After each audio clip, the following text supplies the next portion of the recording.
Assalamualaikum warahmatullahi wabarakatuh. Alhamdulillah alladzi arsala rasulahu bil huda wa dinil haq liyudhhirahu 'ala dini kullihi wa fa billahi syahida. Asyhadu an la ilaha illallah wahdahu la syarika lah wa asyhadu anna Muhammadan 'abduhu wa rasuluh. Allahumma salli ala Muhammad wa ala alihi wa sahbihi ajma'in, amma ba'd. Qala Allah ta'ala fil Qur'anil Karim, a'udzu billahi minas syaitonir rajim. Ya ayyuhalladzina amanu taqullaha haqqa tuqatih wa la tamutunna illa wa antum muslimun. Wa qala aidan, a'udzu billahi minas syaitonir rajim. Fa idza jaa ajaluhum la yastakhiruna sa'atan wa la yastaqdimun. Shadaqallahul adzim. Bapak-bapak, ibu-ibu dan saudara sekalian jamaah salat Isya dan tarawih insyaallah yang dimuliakan Allah Subhanahu wa taala. Pertama-tama marilah selalu kita manjatkan bersyukur kehadirat Allah Subhanahu wa taala atas limpahan rahmat dan karunia-Nya sehingga pada malam hari ini kita bisa berkumpul di masjid ini untuk melaksanakan perintah Allah, yaitu salat Isya, dan kita alhamdulillah bisa laksanakan dengan berjamaah. Insyaallah nanti akan kita teruskan dengan salat tarawih dan witir serta amalan-amalan yang lain. Marilah kita syukuri terlebih dahulu dengan bersama membaca tahmid Alhamdulillahirabbil alamin. Salawat dan salam mudah-mudahan selalu terlimpahkan kepada junjungan kita Nabi Muhammad sallallahu alaihi wasallam, keluarga, sahabat dan umat beliau yang selalu istiqomah di jalannya. Bapak, Ibu, saudara jamaah sekalian, pada malam hari ini saya akan sedikit menyampaikan satu kisah dengan tema sebelum kontrak berakhir. Dikisahkan bahwa malaikat maut Israel itu bertemu dengan Nabi Sulaiman alaihissalam. Ia datang dalam bentuk manusia sehingga tak seorang pun dari sahabat Nabi Sulaiman yang sedang berkumpul saat itu mengetahui kedatangannya selain Nabi Sulaiman. Artinya para sahabat yang lain ya taunya itu adalah orang biasa, tamunya Nabi Sulaiman. Nah, saat itu Nabi Sulaiman sedang berkumpul dengan beberapa sahabatnya. Saat malaikat Israel kemudian sudah cukup waktunya di situ ikut berkumpul, saat mau pergi, ia memandang salah seorang sahabat Nabi Sulaiman itu dengan pandangan yang aneh. Jadi kayak lirak-lirik gitu ya, dilihat dengan pandangan yang khusus, lalu dia pergi. Jadi sebelum pergi dia sempat melihat dengan pandangan khusus pada salah seorang sahabat. Nah, setelah Israel yang berbentuk manusia ini pergi, sahabat Nabi Sulaiman itu juga merasa tadi itu, kok saya dilihat seperti itu begitu.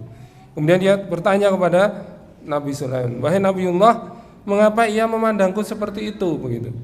Ketahuilah dia itu adalah malaikat Israel, jawab Nabi Sulaiman. Nah, kira-kira pripun nek Bapak Ibu dilihat begitu, dijawab mesti ndredeg, kok malaikat Israel bertamu dan melihat aku seperti itu. Nah, kemudian sahabat Nabi Sulaiman itu berkata, wahai Nabi, kan dia tahu salah satu mukjizatnya Nabi Sulaiman itu ya menerbangkan orang, bisa meniup angin yang kencang. Dia minta kepada Nabi, ya Nabi, tiupkanlah angin dengan kencang sehingga angin itu membawaku ke puncak negeri India.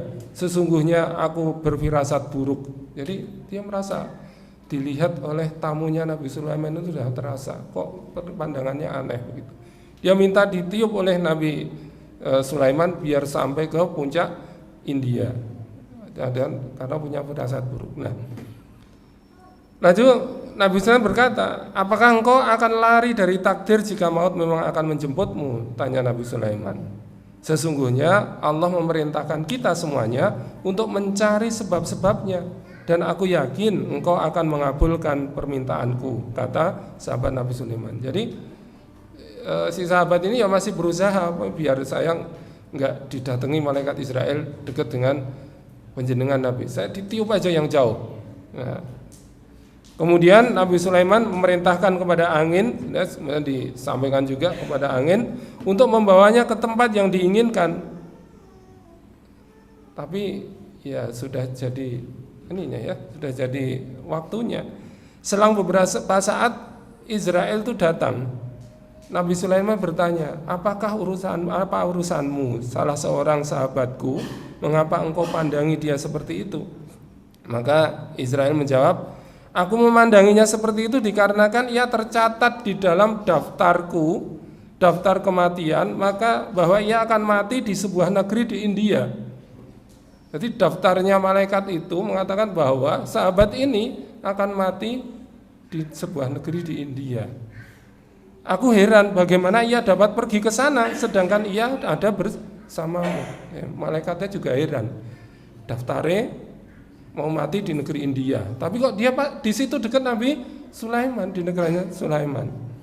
Kemudian di tempat yang telah ditentukan, pada waktu yang telah digariskan, kulihat ia datang kepadaku dan kucabut nyawanya. Jadi inilah rahasia kematian, Bapak Ibu dan saudara sekalian, bahwa kita tidak tahu. Ada sebagian dari kita mungkin sejak bulan Rajab sudah berdoa kepada Allah untuk disampaikan, diberi berkah di bulan Rajab, bulan Sya'ban, dan disampaikan pada Ramadan.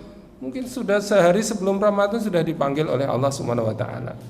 Maka kisah di atas mengingatkan kepada kita semuanya, jamaah sekalian, satu ayat yang saya baca tadi di Al-A'raf ayat 34, A'udzu billahi minasyaitonir rajim. Wa idza jaa ajaluhum la yastakhiruna sa'atan wa la yastaqdimun. Kalau saatnya, waktunya, kontrak kita di dunia ini sudah datang, sudah habis, maka kita tidak dapat mengundurnya sesaat pun. Atau kalau kita sudah bosan betul di dunia, bosan hidup, kita minta dicepetke sedikit saja juga nggak bisa. Jadi la yastakhiruna sa'atan, tidak bisa diakhirkan sedikit pun, atau wala yastaqdimun, minta diawalkan juga enggak bisa. Nah inilah rahasia Allah Subhanahu wa taala. Kemudian di ayat lain Allah juga firmankan di surat Qaf ayat 19, A'udzu billahi minasyaitonir rajim, wa ja'at sakratul mauti bil haqq, dzalika ma kunta minhu tahid. Dan datanglah sakaratul maut dengan sebenar-benarnya, itulah yang kamu selalu lari daripadanya. Kita lari kepada dokter bila sakitnya menimpa, lari kepada makan bila lapar datang, lari kepada minum bila haus menghampiri. Tentu kalau enggak pas puasa ya. Kalau pas puasa ya lapar haus kita tahan. Yang lalu lari kepada siapa bila kematian akan menjemputmu? Kalau kita sakit bisa kita ke dokter, bisa. Kita lapar bisa makan, haus bisa minum. Tetapi ketika malaikat Israel datang, kita tidak bisa kemana-mana dan kita hanya bisa pasrah. La yastakhiruna sa'atan wa la yastaqdimun. Makanya yang diperlukan adalah kita untuk bersiap siaga menghadapi kematian itu. Kapanpun siap, kita harus siap. Karena apa? Di dalam surat An-Nisa ayat 78 juga disebutkan, ya artinya di mana saja kamu berada, kematian akan mendapatkan kamu, kendati pun kamu berada di dalam benteng yang tinggi lagi kokoh. Sudah disebutkan oleh Allah Subhanahu wa taala. Tanda-tandanya itu kita tidak bisa kemana-mana. Untuk itu di ayat yang sebelumnya tadi juga saya bacakan, ya ayyuhalladzina amanu taqullaha haqqa tuqatih wa la tamutunna illa wa antum muslimun. Kita selalu berpegang teguh, kita bertakwa dengan sebenar-benarnya takwa, dan kita berusaha. Diperintahkan di situ di akhir ayat, wala tamutunna illa wa antum muslimun. Jangan sampai kalian itu mati dalam keadaan tidak berserah diri kepada Allah Subhanahu wa taala. Padahal kita enggak tahu jadwalnya kapan, maka dari itu kita harus selalu siap untuk menghadapi segala hal jika malaikat Israel datang. Jamaah sekalian, Ramadan ini juga salah satu bagian dari ujian dari Allah, amaliyah dari Allah yang begitu panjang, amal yang panjang, tapi tujuannya adalah la'alakum tattaqun. Dan kita memang hidup ini supaya tujuan kita adalah menjadi orang-orang yang bertakwa. Mudah-mudahan di Ramadan ini kita dimudahkan oleh Allah Subhanahu wa taala untuk menggapai derajat takwa. Demikian yang bisa kami sampaikan, kurang lebihnya mohon dimaafkan. Billahi taufiq wal hidayah. Assalamualaikum warahmatullahi wabarakatuh.